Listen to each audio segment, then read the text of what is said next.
Welcome to blog. ಇವತ್ತು ನಮ್ಮ mummy ನಮಗೆಲ್ಲ ಇಷ್ಟ ಅಂತ ವೆಜ್ ರೋಲ್ ಮಾಡ್ತಿದ್ದಾರೆ. ನೀವೇ ಹೇಳಿ, ವೆಜ್ ರೋಲ್ ಯಾರಿಗಿಷ್ಟ ಇಲ್ಲ?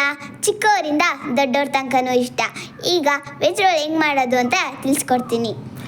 ಬೇಯಿಸಿಟ್ಕೊಂಡಿರೋ ಕಡಲೆಕಾಳಿಗೆ ಈರುಳ್ಳಿ, ಬೆಳ್ಳುಳ್ಳಿ, ಒಂದು ಹಸಿಮೆಣಸಿನ್ಕಾಯಿ, ಚಿಟಿಕೆ ಶುಂಠಿ, ಜೀರಿಗೆ ಎಲ್ಲವನ್ನು ಹಾಕಿ ರುಬ್ಕೋಬೇಕು. ಫ್ರೆಂಡ್ಸ್, ತರಿಯಾಗಿ ರುಬ್ಕೊಳ್ಳಿ.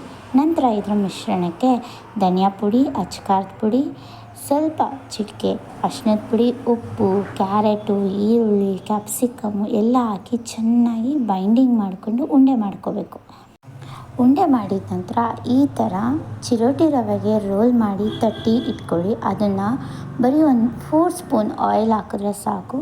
ಶಾಲೋ ಫ್ರೈ ಮಾಡಿಕೊಂಡ್ರೆ ಈ ಥರ ಕಟ್ಲೆಟ್ ರೆಡಿ ಆಗುತ್ತೆ. ನೆಕ್ಸ್ಟ್, ಈ ಕಟ್ಲೆಟ್ನ ಚಪಾತಿ ಮಾಡಿಟ್ಕೋಬೇಕು. ನೀವೇನು ರೆಗ್ಯುಲರಾಗಿ ಚಪಾತಿ ಮಾಡ್ಕೊತೀರೋ ಆ ಚಪಾತಿಗೆ ನೀವು ಆ ಕಟ್ಲೆಟ್ನ ಸ್ಪ್ರೆಡ್ ಮಾಡ್ಕೋಬೇಕಾಗುತ್ತೆ. ಹೇಗೆ ಅಂತ ಅಂದರೆ,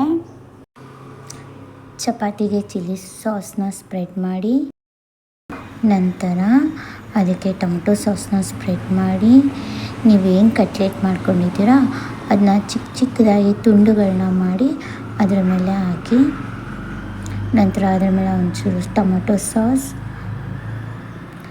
ಈರುಳ್ಳಿ ಎಲ್ಲ ಹಾಕಿಬಿಟ್ಟು ನೀಟಾಗಿ ರೋಲ್ ಮಾಡಿ ಬಾಕ್ಸು ಚಿಕ್ಕದಾಗಿದ್ದರೆ ಕಟ್ ಮಾಡಿ ಹಾಕಿ ತುಂಬ ಚೆನ್ನಾಗಿರುತ್ತೆ. ನೋಡಿ ಫ್ರೆಂಡ್ಸ್, ಇವಾಗ ಅವಳು ಬಂದು ಚಪಾತಿ ಮಾಡುವಾಗ ವಿಡಿಯೋ ಮಾಡ್ತಿದ್ದಾಳೆ. ಅದಕ್ಕೂ ಮುಂಚೆ ನಾನು ನಿಮಗೆ ಸ್ಟಾರ್ಟಿಂಗಲ್ಲಿ ತೋರಿಸಿದ್ದೆ, ಎಲ್ಲ ಫೋಟೋ ಹೊಡೆದು ತೋರಿಸ್ಬೇಕಾಗಿತ್ತು. ಸಾರಿ ಅದಕ್ಕೆ. ಯಾಕಂದರೆ ನಮ್ಮ ಮನೇಲಿ ನಾನೇ ಅಲ್ವಾ ಫಸ್ಟು ನಾನೇ ಎದ್ದು ಅಡುಗೆ ಮಾಡಬೇಕಾಗುತ್ತೆ. ನನ್ನ ಮಗಳು ಮಲ್ಕೊಂಡಿರ್ತಾಳೆ. ಅವಳು ಎದ್ದ ಮೇಲೆ ವೀಡಿಯೋ ಶೂಟ್ ಮಾಡೋಕ್ಕೆ ಈಸಿ ಆಯಿತು ನನಗೆ. ಯಾಕಂದರೆ ಬೆಳಗಿನ ರೆಸಿಪಿನ ನನ್ನ ಮಗ ರಾತ್ರಿಯೇ ಕೇಳ್ಕೊಂಬಿಟ್ಟಿರ್ತಾನೆ. ಅಮ್ಮ ನಾಷ್ಟ ಏನು ಅನ್ನೋದ್ರಿಂದ ಸ್ಟಾರ್ಟ್ ಆಗುತ್ತೆ ಒಂದು ಡೇ.